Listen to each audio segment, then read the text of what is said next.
Hello everyone and welcome back to Gyan Gear series lecture number 2। अगर आपका आज first lecture है तो हम आपको बता दें, इंजीनियरिंग क्लासेस के प्लेटफॉर्म पर हम लोगों ने एक नया कोर्स स्टार्ट किया है जो आने वाले जेकेएसएसबी जेईई सिविल एग्जाम के लिए आप लोगों के लिए बहुत बेनिफिशियल होने वाला है। चाहे आपकी प्रिपरेशन हो चुकी है या आप अभी कर रहे हैं, हम अपने most important topics from all the subjects को उठाएंगे एंड उनको फ्रॉम बेसिक्स टू ब्लूप्रिंट तक लेके जाएंगे इन दिस वीडियोस। हमारा ये एक आपके साथ कमिटमेंट रहेगा और एक क्लेम रहेगा। ये मेरी गारंटी है कि जब आप इन वीडियोस को देखेंगे, उसके बाद जब अपने क्वेश्चंस लगाएंगे, आपसे क्वेश्चंस आराम से लग जाएंगे। हमने लास्ट लेक्चर फ्लूइड हाइड्रोस्टैटिक्स पे किया था, आज हमारा सेकंड लेक्चर है जिसमें हमारा टॉपिक रहेगा buoyancy and flotation. Okay, buoyancy and flotation के बारे में हम बात करेंगे आज। बहुत इंपॉर्टेंट टॉपिक है। आप किसी भी स्टेट एग्जाम को उठा लीजिए, आप किसी भी यूटी एग्जाम को उठा लीजिए, सेंटर एग्जाम को उठा लीजिए, बायोंसी एंड फ्लोटेशन से एक क्वेश्चन तो आता ही आता है। सो इसलिए इसको आप स्किप नहीं कर सकते। इट्स वेरी इजी, कॉन्सेप्चुअल है, उसको समझेंगे। उससे पहले before we start the lecture, हम बात करें अगर इंजीनियरिंग क्लासेस के प्लेटफॉर्म पर एक नया बैच स्टार्ट होने वाला है फॉर ऑल द स्टूडेंट्स जो लोग अभी जम्मू आ रहे हैं एंड उन लोगों का ये कहना था कि सर अभी हम वैली में हैं और हम पहुंचने वाले हैं। उन सभी बच्चों के लिए हमारा सेकंड जो बैच स्टार्ट होगा, basically it's a fourth batch, batch number ई के नाम से ये स्टार्ट किया जाएगा 4 दिसंबर से। राइट, 4 दिसंबर से ये बैच को हम स्टार्ट करेंगे एंड 4 दिसंबर वाले बैच में ये जो बैच रहेगा it will be online as well as offline batch, hybrid batch चलेगा। आप ऑफलाइन भी आ सकते हैं, आप ऑनलाइन भी पढ़ सकते हैं।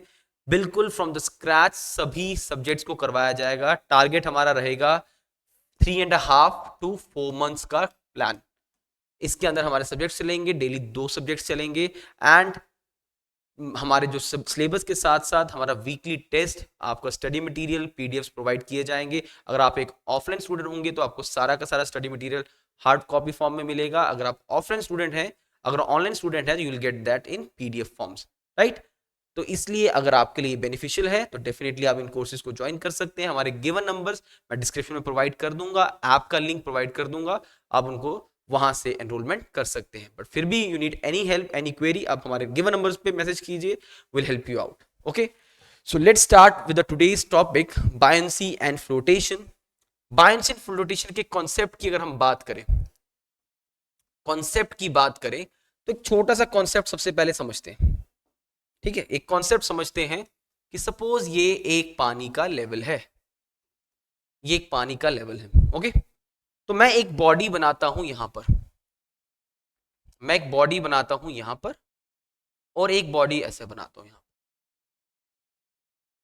पहली वाली बॉडी को अगर नोटिस करें तो पहली वाली बॉडी का इतना हिस्सा, ये वाला हिस्सा जो है, ये वाला हिस्सा आपका किसमें है? पानी के अंदर। इस बॉडी को देखें तो इस वाली बॉडी में हमारा पूरा का पूरा हिस्सा पानी के अंदर। पानी से बेटर वर्ड रहेगा if you use the word fluid. Right, got my point. अब यहां पर अगर मैं बोलूं, इसे क्या बोला जाएगा? It is a case of, it is a case of floating body, it's a case of floating body.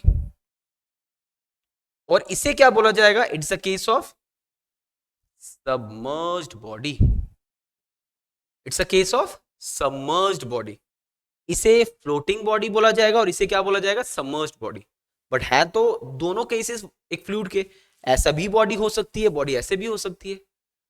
कोई भी केस होगा तो आपने एक चीज नोटिस करना, जब भी कोई चीज किसी फ्लूइड में होगी उसको एक अपवर्ड थ्रस्ट लगता है। तो सबसे पहली टर्म हम जो उठाएंगे यहां पर, that is बायोंट force. What is बायोंट force? तो सबसे पहली बात हम जो करने जा रहे हैं कि यार ये बायोंट फोर्स क्या होता है? बायोंट फोर्स क्या चीज है? बायोंट फोर्स क्या चीज है? What is बायोंट force? तो बेसिकली बायोंट फोर्स क्या है? जो फोर्स ऊपर की तरफ लग रही है। अगर इन बॉडीज की बात करें, जो फोर्स यहां ऊपर की तरफ लग रही है, यहां ऊपर की तरफ लग रही है, उसे हम क्या बोलते हैं? बायोंट फोर्स। उसे हम क्या बोलते हैं? बायोंट फोर्स। तो बायोंट फोर्स क्या है? जो फोर्स हमारी ऊपर की तरफ लग रही है उस फोर्स को क्या बोला जाएगा? बायोंट फोर्स। और ये जो बायोंट फोर्स है ये किसके बराबर होता है? अगर ये ऊपर की तरफ लग रहा है तो जो ऊपर से नीचे लग रहा है ये उसके बराबर होगा। तो वेरी वेरी इंपॉर्टेंट स्टेटमेंट जो एग्जाम में पूछी जा सकती है, यार बायोन फोर्स बेसिकली है किसके बराबर, ये है जो ऊपर से वेट ऑफ द बॉडी के बराबर, वेट ऑफ द बॉडी के बराबर, किसके बराबर, वेट ऑफ द बॉडी उसके बराबर। गॉट माय पॉइंट, जो ऊपर से वेट ऑफ द बॉडी है बायोन फोर्स उसी के बराबर होता है। ये चीज प्रूफ भी हो जाती है, बट अभी रिक्वायरमेंट नहीं है, आप इस स्टेटमेंट को पकड़िए। तो अभी तक क्या बोला मैंने, बायोन फोर्स किसके बराबर होता है, बायोन फोर्स इज इक्वल टू जो वेट ऑफ द बॉडी ऊपर से नीचे लग रहा है, ऊपर से जो नीचे आ रहा है बायोन फोर्स उसके बराबर होता है। अगर ऊपर से ज्यादा वेट आ रहा है, बायोन फोर्स कम है, तो बॉडी नीचे चली जाएगी। अगर बायोन फोर्स ज्यादा है तो ये इसको फ्लोटिंग कंडीशन में रखेगा, सिंपल सी बात। अगला टर्म अगर देखें यहां पर हम, तो एक टर्म यहां पर समझ आता है, जैसे आपने मेरे लेक्चर नंबर 1 में देखा, सेंटर ऑफ ग्रेविटी की बात की, सेंटर ऑफ प्रेशर की बात की, वैसे ही यहां पर एक टर्म आ जाता है सेंटर ऑफ बायोंसी। तो क्या होता है centre of buoyancy, centre of buoyancy क्या होता है उसके बारे में बात करते हैं। सेंटर ऑफ बायोंसी क्या होता है उसके बारे में बात करते हैं। तो सेंटर ऑफ बायोंसी बेसिकली क्या है, जितना हिस्सा पानी के अंदर है, जितना हिस्सा पानी के अंदर है उसका सीजी पॉइंट। तो जैसे मान लीजिए ये हिस्सा था x, तो सेंटर ऑफ बायोंसी बेसिकली क्या होगा, बॉटम से मैंने बना दिया x/2। जितना हिस्सा पानी के अंदर है, जितना हिस्सा पानी के अंदर है उसकी बात करें, तो उसकी अगर हम बात करें तो that will be equal to क्या, x/2। समझ आया। तो सेंटर ऑफ बायोंसी सीबी, तो इसको हम सीबी को मतलब क्या हुआ, सीबी को अगर एक्सप्लेन करना हुआ तो सीबी का मतलब हो गया जितना पोर्शन आपका बॉडी पानी के अंदर लेगा उसका सेंट्रॉइड पॉइंट, उसका सीजी पॉइंट, राइट। तो आज अगर देखा जाए तो एक टर्म और ऐड होगी, सेंटर ऑफ ग्रेविटी सुना था, सेंटर ऑफ प्रेशर सुना था, और एक और टर्म क्या आ गई, सेंटर ऑफ बायोंसी। ओके, सो अगर यहां पर आगे देखें तो यहां पर अगर बात करें तो मैंने आपको सेंटर ऑफ बायोंसी भी बता दिया। अब बेसिकली इस पूरे चैप्टर के अंदर ना एक ही कॉन्सेप्ट है, वो कॉन्सेप्ट अगर आपने पकड़ लिया, जो मर्जी क्वेश्चन आ जाए आपके लग जाएगा। वो कॉन्सेप्ट क्या है वो देखते हैं, कॉन्सेप्ट क्या है उसके बारे में बात करते हैं। देखिए इधर, तो कॉन्सेप्ट बड़ा सिंपल सा है। कॉन्सेप्ट ये कहता है कि बायोन फोर्स जो है बेसिकली, बायोन फोर्स जो है बेसिकली जो ऊपर की तरफ लगता है, जिसको अपवर्ड थ्रस्ट भी बोलते हैं, जिसको अपवर्ड थ्रस्ट भी बोलते हैं, इसको अपवर्ड थ्रस्ट भी बोला जाता है, इसको अपवर्ड थ्रस्ट भी बोला जाता है, राइट। तो buoyant force is equal to weight of the body, weight of the body जो नीचे की तरफ लग रहा है, and this is equal to, ध्यान सुनना, तुम पत्थर फेंको किसी पानी में, तो जहां पत्थर जब पानी के कांटेक्ट में आएगा पानी उछलेगा, पानी उछलेगा, ठीक है, and it is equal to weight of liquid displaced, weight of liquid displaced. अगर ये कॉन्सेप्ट आप लोगों ने पकड़ लिया ना, अगर ये कॉन्सेप्ट आप लोगों ने पकड़ लिया तो आपको किसी भी क्वेश्चन में दिक्कत नहीं आने वाली है। अगर ये कॉन्सेप्ट आप छोटा सा पकड़ गए, आपके सभी क्वेश्चन आपके लिए बहुत इजी हो जाएंगे। फिर रिपीट कर रहा हूं, बायोन फोर्स जो ऊपर को लगता है वो वेट ऑफ द बॉडी, ये हेल्प करेगा, ये रिलेशन हेल्प करेगा बायोन फोर्स फाइंड आउट करने में। और इसको कंपेयर किससे करना है, weight of the liquid displace. आप कोई भी चीज फेंकोगे पानी के अंदर, पानी जो उछलेगा डिस्प्लेस होगा वो उतना ही होगा जितनी जगह वो पानी में ले रहा है। It is equal to weight of the liquid displaced. सुनते रहना, ओके। तो आपको मैं ये भी बता दूं, कोई भी एग्जामिनर आपको डायरेक्टली वेट नहीं देगा, अगर दे रहा है तो इट्स वेरी इजी क्वेश्चन, और वेट निकलेगा प्रॉपर्टीज वाले चैप्टर से। वेट कैसे निकल सकता है, जो भी गामा ऑफ द बॉडी होगा इनटू वॉल्यूम ऑफ बॉडी।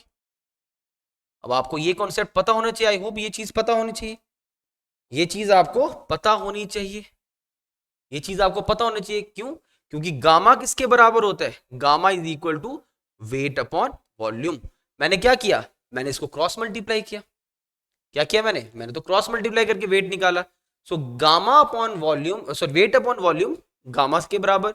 यहां से अगर मुझे वेट निकालना है, मैंने गामा को वॉल्यूम से सिंपली मल्टीप्लाई कर दिया, तो यहां से मैं अपना वेट ऑफ द बॉडी निकाल दूंगा। सेम आ जाते हैं यहां पर। अगर यहां की बात करें, अगर यहां की बात करें तो यहां पर मेरे पास weight of the liquid displace, कितना पानी उछला, जो जब बॉडी गई तो पानी कितना उछला, तो that is equal to gamma of the liquid, जो भी लिक्विड होगा, into gamma of the liquid into volume of liquid displaced, volume of liquid displaced, right, जितना वॉल्यूम ऑफ लिक्विड डिस्प्लेस करेगा। बट मुझे वॉल्यूम ऑफ लिक्विड डिस्प्लेस्ड पता ही नहीं होगा, और ये चीज आज आप दिमाग में बिठा लेना। ये मैं अपना एक बहुत इंपॉर्टेंट कॉन्सेप्ट बता रहा हूं, ये चीज वो कभी आपको क्वेश्चन में नहीं देगा। या तो निकालने के लिए बोलेगा कि मुझे वॉल्यूम ऑफ लिक्विड डिस्प्लेस निकाल के दो, या तो कुछ ना कुछ करके वो ये चीज मिसिंग कर देगा।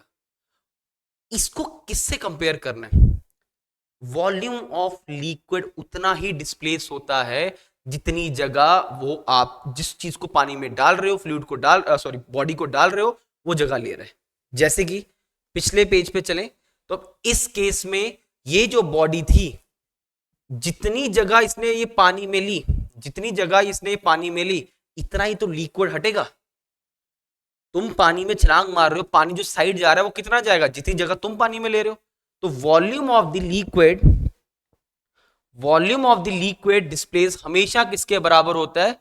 It is equal to volume of जितना हिस्सा बॉडी का, सबमर्ज्ड बॉडी का पानी में होता है। तो सबमर्ज लिख दिया तो मतलब जितना हिस्सा बॉडी का पानी में है। ये रिलेशन अगर आप समझ गए ना, क्वेश्चन निकल जाएंगे। सिर्फ क्या समझ आना चाहिए? ये रिलेशन।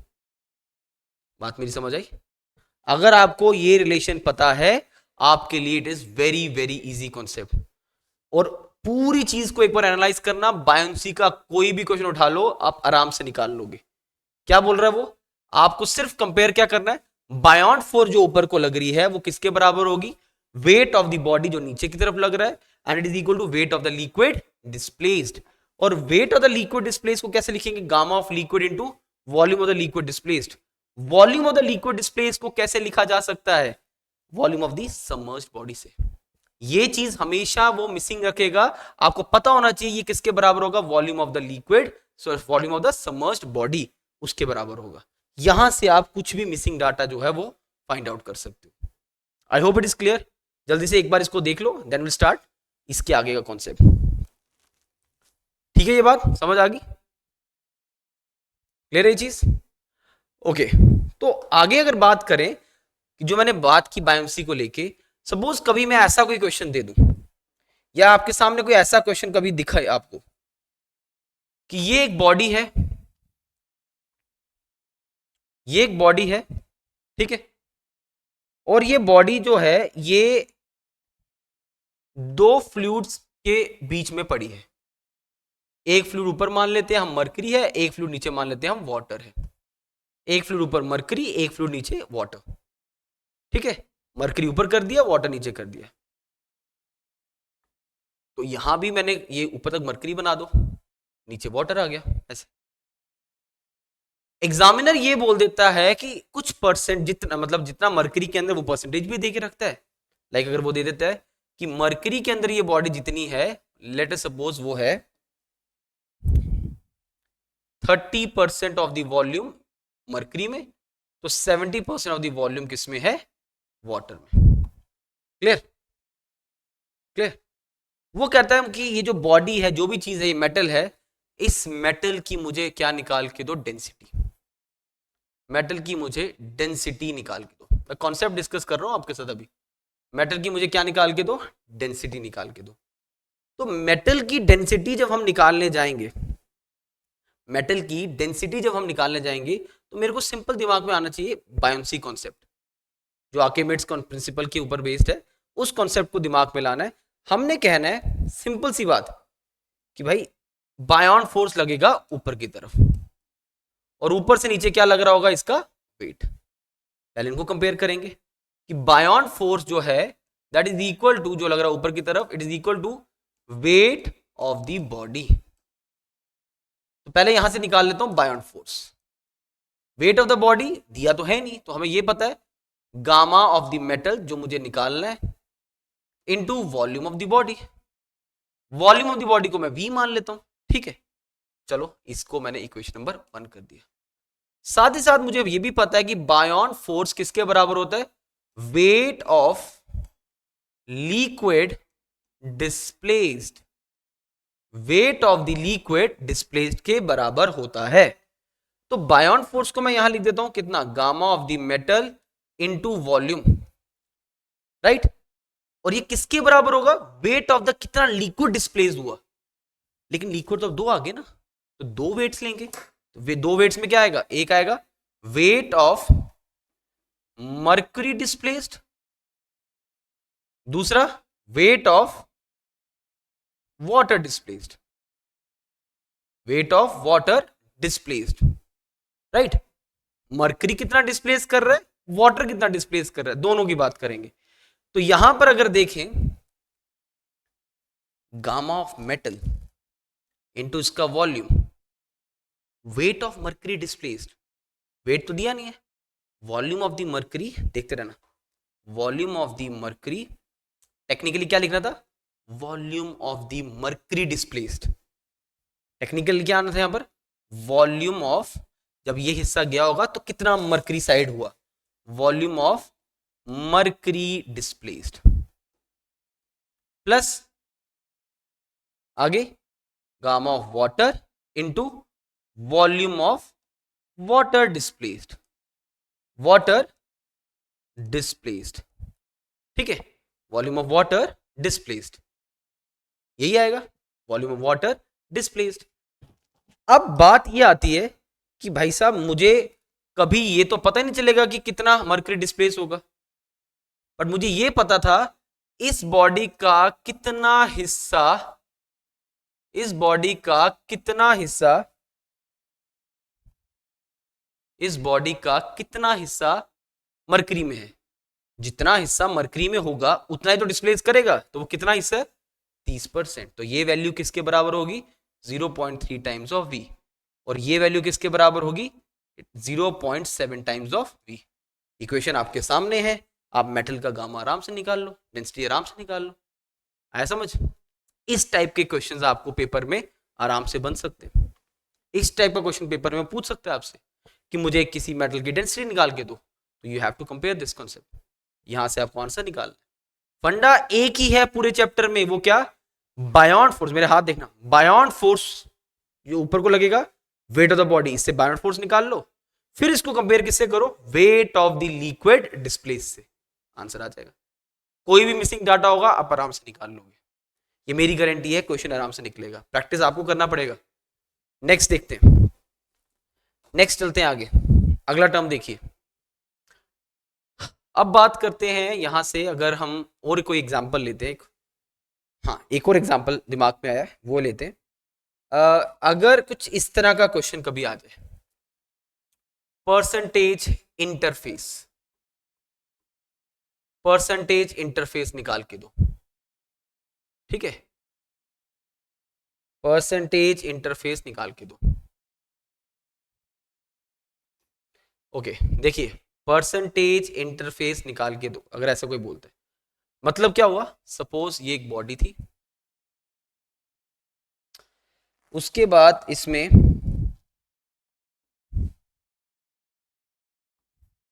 ऐसे मैंने एक इंटरफेस बनाया, मान लीजिए इधर मर्क्यूरी है, मान लीजिए इधर वाटर है, ऊपर मर्क्यूरी बना दिया, नीचे वाटर बना दिया। बॉडी तो ऑब्वियसली ये 3 डायमेंशनल होगी, तो ये थोड़ा ऐसे बॉडी की शेप दिखा देते हैं थोड़ा सा, ठीक है, ऐसे करके देख लो। अब मैं आपको बोलता हूं कि बताओ कितना हिस्सा बॉडी का मर्क्यूरी में है, ठीक है, ये कितनी डेप्थ मर्क्यूरी में है, क्योंकि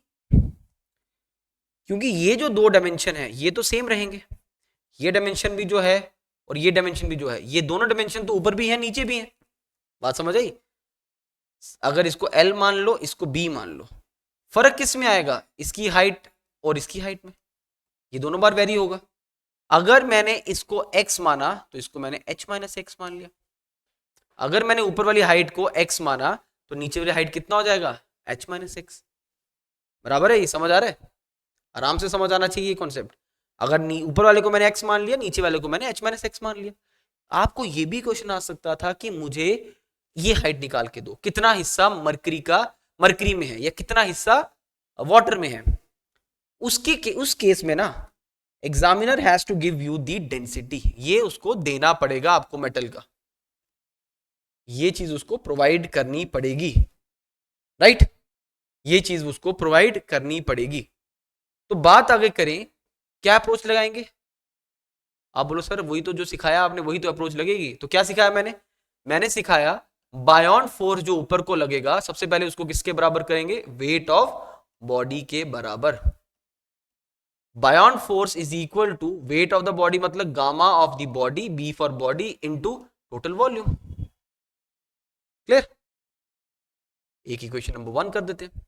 दूसरा सर बायोन फोर्स जो निकला हमारे पास that is equal to weight of liquid displaced. ठीक है, तो gamma of body into volume is equal to weight of जो लिक्विड डिस्प्लेस्ड होगा, बेसिकली अब वो क्या होगा, दो हो रहे हैं तो उसको क्या लिखेंगे, weight of mercury displaced plus weight of water displaced, weight of water displaced. तो gamma bulk into volume is equal to weight of the mercury displaced, weight of the mercury displaced क्या लिख सकता हूं, gamma of the mercury into volume of mercury displaced, ये लिखना पड़ेगा। अब मेरे पास इस बार परसेंटेज तो नहीं है, तो परसेंटेज नहीं है तो देखो यहां पर, देखो यहां पर ये डायमेंशन भी कितना है b, ये डायमेंशन भी कितना है l, तो ऊपर वाला डायमेंशन जो ऊपर वाला वॉल्यूम कितना बनेगा, तो यहां मैं वॉल्यूम की जगह क्या लिख सकता हूं, तो यहां मैं वॉल्यूम की जगह लिख सकता हूं x into b into h, sorry not h, l। I hope it is clear है। प्लस आगे लिख सकता हूं गामा, ये जो चीज आ गया वाटर, W फॉर वाटर, उसकी हाइट कितनी है h minus x into b into l. बस इक्वेशन आपके सामने आ गई। गामा ऑफ बॉडी आपको दिया होगा, वॉल्यूम आपके पास एल बी एच यहां से आ गया, यहां से आप x निकाल सकते हो। वंस यू फाइंड x तो आपको दूसरा डायमेंशन भी निकल जाएगा। तो क्वेश्चन पे अगर आए परसेंटेज इंटरफेस के ऊपर जो वो क्वेश्चन बना रहा है, तो परसेंटेज इंटरफेस क्या मतलब हुआ, कितना परसेंट हिस्सा मरकरी में है। तो वंस यू फाइंड x तो मुझे पता होना चाहिए, देखो यहां पर कितना वॉल्यूम मरकरी में है, मरकरी में डिवाइडेड बाय कितना वॉल्यूम आपका टोटल, टोटल नीचे इनटू साथ में क्या कर दें परसेंटेज के लिए 100। तो मरकरी में कितना होगा x, रुकिए it will create confusion, wait, देखिए x is the height, b into l divided by overall volume कितना है h, पूरा h है capital, into b into l, ये दो डायमेंशन कट गए इंटू क्या 100। तो अगर आपको परसेंटेज इंटरफेस भी निकालना है, अगर आपके पास डेप्थ हो x divided by overall depth, तो आपको ये पता चल जाएगा मरकरी में कितना परसेंट है। आई hope it is clear, I hope ये कॉन्सेप्ट समझ आया होगा, अच्छे से समझ आया होगा ये कॉन्सेप्ट मैंने कैसे क्लियर किया। सही है सबको? अगर आपको नोट ले करना है या स्क्रीनशॉट लेना, you can take the screenshot. Clear? तो मैंने परसेंटेज इंटरफेस के बारे में भी बात कर दी, यहां पर परसेंटेज इंटरफेस के बारे में भी मैंने यहां पर बात कर दी। क्लियर? इस तरह के क्वेश्चंस वो बना सकता है, कोई डेप्थ मिसिंग कर सकता है, वो आपसे सिंपल डेप्थ पूछ सकता है। आपको कुछ भी क्वेश्चन होगा you have to follow this concept, और कॉन्सेप्ट मैं फिर बता दूं क्या है, बायोन फोर्स जो ऊपर को लग रहा है वेट ऑफ द बॉडी से कंपेयर करो, that is equal to weight of the liquid displaced. Volume of the liquid displaced जो है वो किसके बराबर होता है? Volume of the submerged body, right? Okay, आगे चलें। अब इनकी ना स्टेबिलिटी क्राइटेरियाज पे बात करते हैं, ठीक है? एक सबमर्ज्ड बॉडी अगर कोई है, देखो सबमर्ज का कॉन्सेप्ट अलग है, नॉन जो फ्लोटिंग बॉडीज उनका कॉन्सेप्ट अलग है। फ्लोटिंग का मेटा सेंटर का इन्वॉल्वमेंट हो जाता है, दैट विल डिस्कस लेटर। अभी पहले हम बात अभी बायोंसी की कर रहे हैं, अभी फ्लोटेशन की कर रहे हैं। तो देखिए यहां पर 3 तरह के इक्विलिब्रियम्स हम लोग डिस्कस करेंगे इसमें। 3 तरह के इक्विलिब्रियम्स हम लोग डिस्कस करेंगे। पहला स्टेबल इक्विलिब्रियम, दूसरा अनस्टेबल इक्विलिब्रियम, तीसरा न्यूट्रल इक्विलिब्रियम। न्यूट्रल इक्विलिब्रियम, तो 3 तरह के इक्विलिब्रियम्स हम लोग डिस्कस करने जा रहे हैं। स्टेबल इक्विलिब्रियम क्या होता है? What is stable equilibrium? Stable equilibrium वो इक्विलिब्रियम है, ध्यान से सुनना, स्टेबल इक्विलिब्रियम वो इक्विलिब्रियम है जो जहां से शुरू होता है वहीं पर आकर वापस आ जाता है। मतलब इसने अपनी पोजीशन चेंज करके वापस से वहीं पर आ गया, उस टाइप के इक्विलिब्रियम को हम क्या बोलेंगे? Stable equilibrium. अनस्टेबल इक्विलिब्रियम्स क्या होते हैं? जो अपनी पोजीशन से चले गए वापस आए नहीं, they are in the motion only, they are known as unstable equilibriums. Neutral equilibriums क्या होते हैं? जो अपनी जगह से चल पड़े और किसी दूसरी जगह पर जाके वो उन्होंने रेस्ट ले लिया, such are known as what? Neutral equilibriums, right? तो ये 3 तरह के इक्विलिब्रियम कॉन्सेप्ट्स हमारे पास आते हैं। अगर हम बात करें सबमर्ज्ड का केस, सबमर्ज्ड बॉडीज का केस,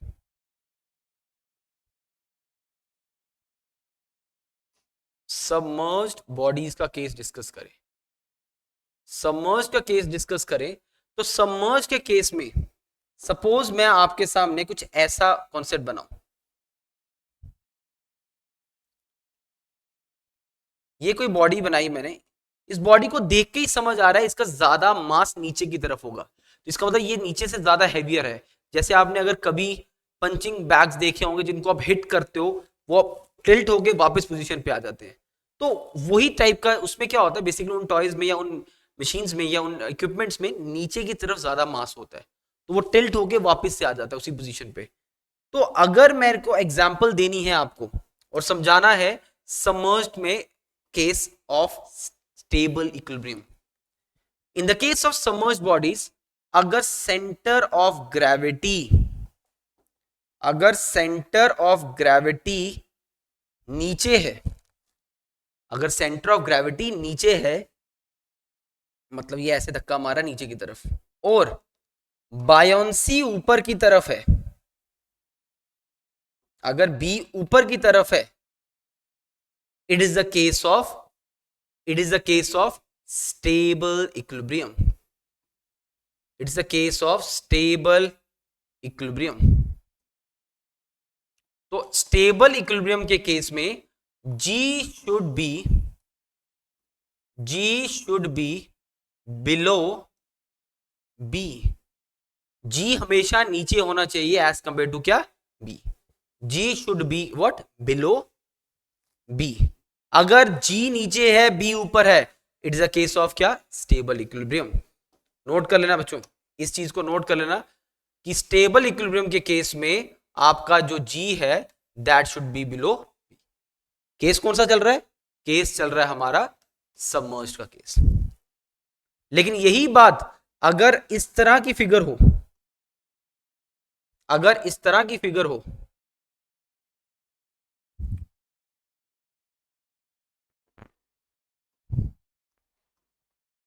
इस तरह की फिगर बनाए, वेट ज्यादा ऊपर की तरफ, जब वेट ज्यादा ऊपर की तरफ हुआ तो G मैंने ऊपर की तरफ लिख दिया, G मैंने यहां पर ऊपर की तरफ कर दिया, और B मैंने यहां पर लगा दिया, तो G इधर B ऊपर। If G is above B, अगर G ऊपर है और B नीचे है, it is the case of, ये किसका केस बनेगा?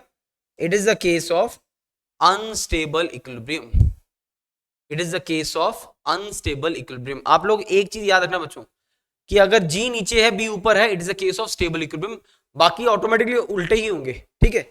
If g is below b, it's the case of stable. If g is above b, it's the case of क्या, unstable equilibrium. और लास्ट केस, अगर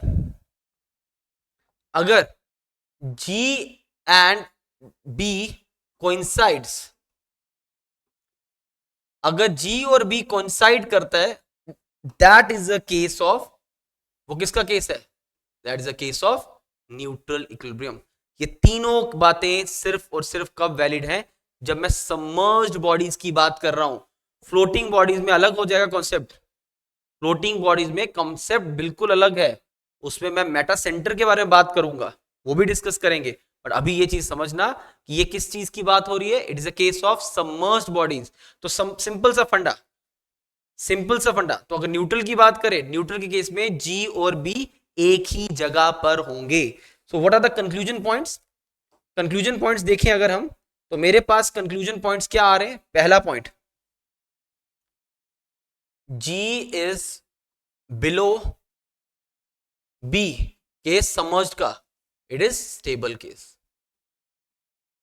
दूसरा, G is above B, it's a case of unstable, it's a case of unstable. तीसरा, G and B coincides, it's a case of neutral equilibrium, it's a case of neutral equilibrium, it's a case of neutral equilibrium। बात समझ आ गई? और ये सारी जो बात चल रही है, ये सब चीजें जो है, इसमें आपको G पता है क्या है, G है पूरी बॉडी का सेंटर पॉइंट, B क्या है, वो वाली बॉडी जो पानी के अंदर है, नॉट वर्ड पानी, फ्लूइड के अंदर है, उसका centre point. I hope it is clear, I hope ये चीज अच्छे से समझ आ गई हो।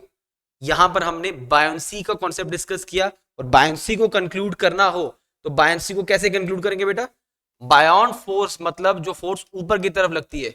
ये लाइन अगर आपने सीख ली, कोई भी क्वेश्चन उठा लो, मेरी गारंटी है, जे उठाना है उठा लो, ए उठाना है उठा लो, ए उठाना है उठा लो, गेट उठा लो, यूपीएससी उठा लो, क्वेश्चन इस कॉन्सेप्ट से लग जाएगा।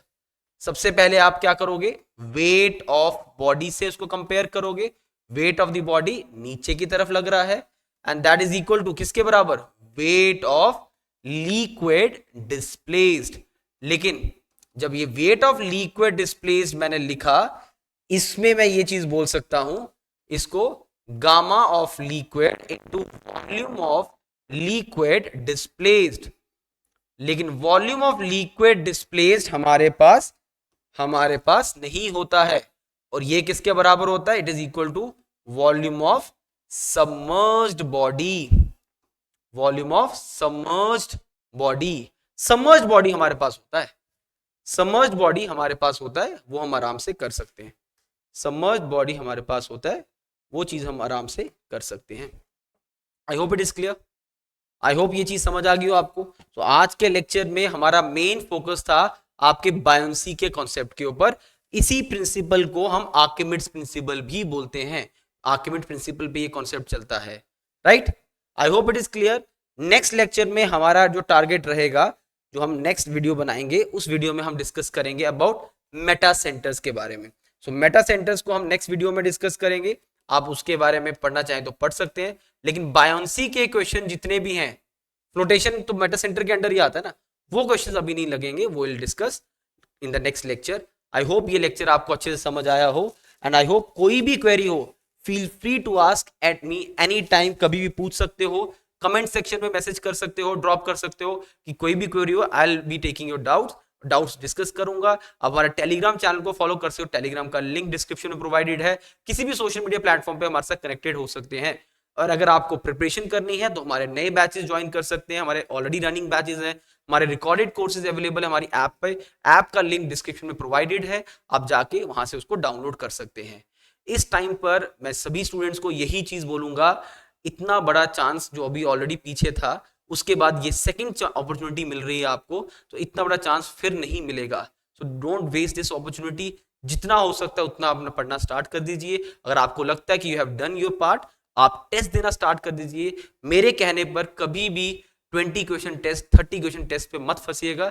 That will only give you एक हल्का सा थोड़ा एक टेम्परेरी कॉन्फिडेंस कि हाँ 20 में से 15 ठीक, लेकिन टेस्ट देने की आदत बनाओ, at least 100 question, at least 120 question, so that आपको अपनी मैक्सिमम एफिशिएंसी पता चले 120 क्वेश्चंस में आप कितना अच्छा अटेम्प्ट कर सकते हो, राइट।